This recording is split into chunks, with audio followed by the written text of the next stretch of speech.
This is Jamie Steinberg with Starry Constellation magazine. As a big Nick and Alice fan, will we be seeing more of Alice and Teen Nick this season?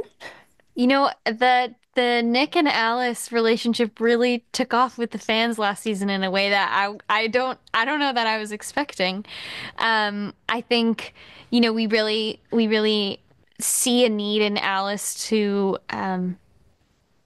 like look ahead at her future and sort of find her place in how can she hold what she knows about the past while also being a real teenager in the present.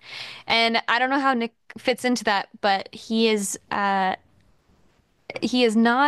out of the Way Home universe yet. That's all I can say.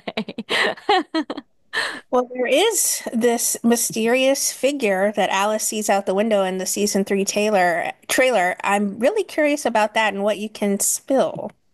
Yeah, I think from Alice's point of view, she's been looking for um clues around Casey, and I think that she thinks it's Casey in the field. Alice does think that it's Casey who she sees in the field. She's really pushing the idea that Casey's a time traveler, and Kat is really encouraging her to let it go and not look for time travelers where there aren't any, and sort of just, you know, we've already been through enough with the pond, Alice. Like, let it go. Not everyone's a time traveler. Not everyone you meet that's new is a time traveler. Don't go there. And but when she sees a mysterious figure running through the field, she thinks, well, what the heck? Obviously it's Casey. You guys have all been doubting me. But I think what's interesting is that we don't see who it is by the end of the first episode.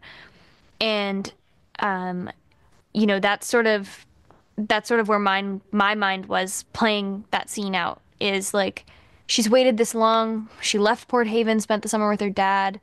She doesn't know how long it will be until she sees Casey, and then she sees someone running from the field, and she thinks, okay, I'm gonna I'm gonna go see who this person is. And then she gets pushed. Oof. Did season three for Alice go as you sort of expected, or did they even surprise you with her trajectory this season? It's really interesting because I feel like being so close to the project, I start to have wishes of my own for the character.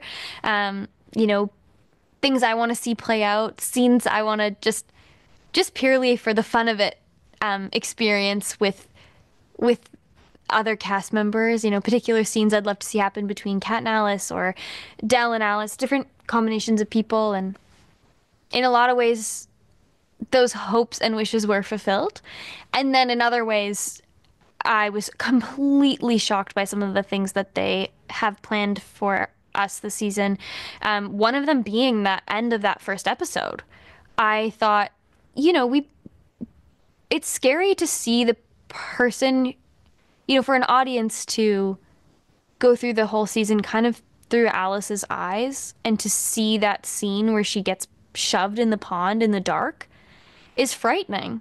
And it gave me a chill when I read it. I was like, oh, this is like a kind of, we're taking this to another level. Like there's other forces that we have not kind of come up against that we are going to see this season. And that's very cool to me.